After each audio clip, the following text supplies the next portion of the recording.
মেলায় যে ভয়ঙ্কর বা মর্মান্তিক যে ঘটনা ঘটেছিল আমাদের সাথে, তো সেইটার অর্ধেক ভিডিও আমি গতকাল আপলোড করেছিলাম। অ্যান্ড আজকেই হচ্ছে মেইন ভিডিও, যেই ঘটনাটা ঘটেছে সেটার ফুটেজ আজকের ভিডিওতে তোমরা দেখতে পাবা। সো ধৈর্য সহকারে ভিডিওটা পুরোটা দেখো এবং তোমাদের কমেন্টটা জানিয়ে যাবা। আসসালামু আলাইকুম, আমি মাহি চলে আসলাম আজকে সেই ভয়ঙ্কর বা দুর্ধর্ষ বা মর্মান্তিক সেই মেলায় ভিডিও নিয়ে। তো এইখানে আমরা সিরিয়ালে দাঁড়িয়েছিলাম হচ্ছে তোমার নাগরদোলায় ওঠার জন্য।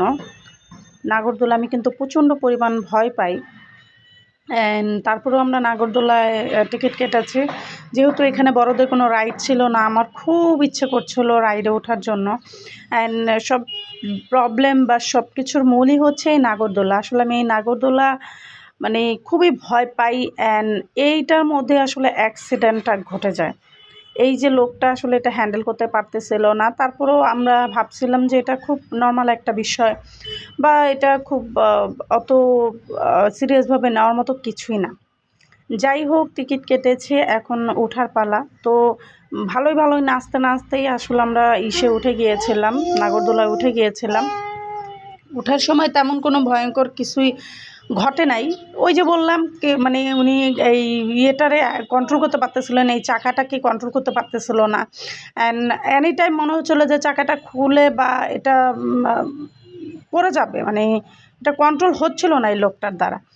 যাই হোক, তারপরে সাহস নিয়ে যেহেতু টিকিট কেটে ফেলেছি উঠলাম। ওঠার পরে বসলাম, বসার পরে তখনও আমরা বলতে আমি খুব টেনসড ছিলাম, কারণ আমার হাজব্যান্ড অত একটা দেখে নাই বা গুরুত্ব দেয় না বিষয়টা। তো যাই হোক, উঠলাম। নাগরদোলায় ওঠার সময় খুব ভয় লাগছিল, তারপর উঠছি, যেহেতু মন চাইতেছে, কী করব ভাই, মেলায় গিয়েছি। অ্যান্ড ভাই আমার অবস্থা দেখো, জাস্ট দেখো। যখন আমাদের উপরের দিকে উঠাইছিল তখন ভালোই লাগছে, কোনো ভয় লাগে নাই, মানে আমি এনজয় করতেছিলাম।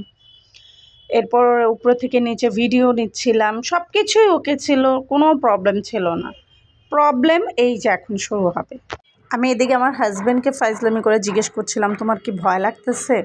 আবার বাবুকে জিজ্ঞেস করতেছি, তোমার কি ভয় লাগতেছে? বিশ্বাস করেন, আমার বাবু একদম জমে গিয়েছিল, মানে সে একদম গ্রিলগুলো ধরে বসেছিল শক্ত করে।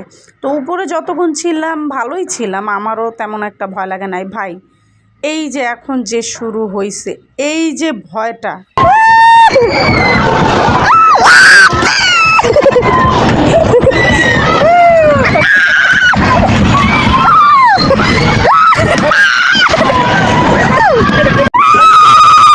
এই হচ্ছে আমার অবস্থা। তো আপনারা তো আমার চিৎকার করার আওয়াজ শুনলেনই, আমি যে কি পরিমাণ ভয় পাচ্ছিলাম। ভয় পাওয়ার কারণ হচ্ছে, যখন নাগরদোলা উপরে ওঠে তখন তেমন একটা ভয় লাগে না। তারপর হচ্ছে যখন নিচের দিকে নামে, মনে হয় কি ভাই আমার পায়ের নিচে মাটি নাই বা কোনো জমি নাই, আমি নিচে পড়ে যাচ্ছি। তো যাই হোক, এইভাবে চিল্লাচিল্লি করে আমি প্রচুর ভয় পেয়ে গিয়েছিলাম। তো আমার হাজব্যান্ড বারবার ওই লোকটাকে বলতেছিল, ভাই আমাদেরকে নামিয়ে দিন, আমাদেরকে নামিয়ে দিন। এই যে এখন এই সব সমস্যা আসলে শুরু হয় এখান থেকেই। যখন ওনাকে বলছে আমাদেরকে নামিয়ে দিন, উনি আসলে কাউকেই নামাতে পারতেছিল না, কারণ উনি আসলে কন্ট্রোল করতে পারতেছিল না। ওই যে ভিডিওর প্রথমে যে চাকাগুলোর কথা বলছিলাম, ওই চাকাগুলো কোনোভাবেই কন্ট্রোল হচ্ছিল না, ঘুরতেই ছিল। আর আমরা সবাই ভয় ছিলাম। দেখেন আমার বাবু শক্ত করে গ্রিল ধরে রাখছিল, খুবই ভয়ে ছিলাম। অ্যান্ড আমার হাজব্যান্ড তো প্রচুর হাইপার হয়ে গেছিলো যে কী হইলো, ও তো খুবই টেনশনে ছিল যে কী এমন হয়ে গেলো। এই যে দেখতে পাচ্ছেন চাকা, এই চাকাগুলো আসলে কন্ট্রোলে ছিল না। এগুলো মানে উনি যেখান থেকে মানুষ নামাবে সেই বক্সগুলো নিচে নামতেছিল না। তো অনেক কষ্ট করে উনি ফাইনালি এটাকে কন্ট্রোল করতে পারছে, অ্যান্ড মানুষদেরকে নামানো শুরু করছে। তো আমার হাজব্যান্ড খুবই বেশি প্যানিক হয়ে গিয়েছিল এই বিষয়টাতে।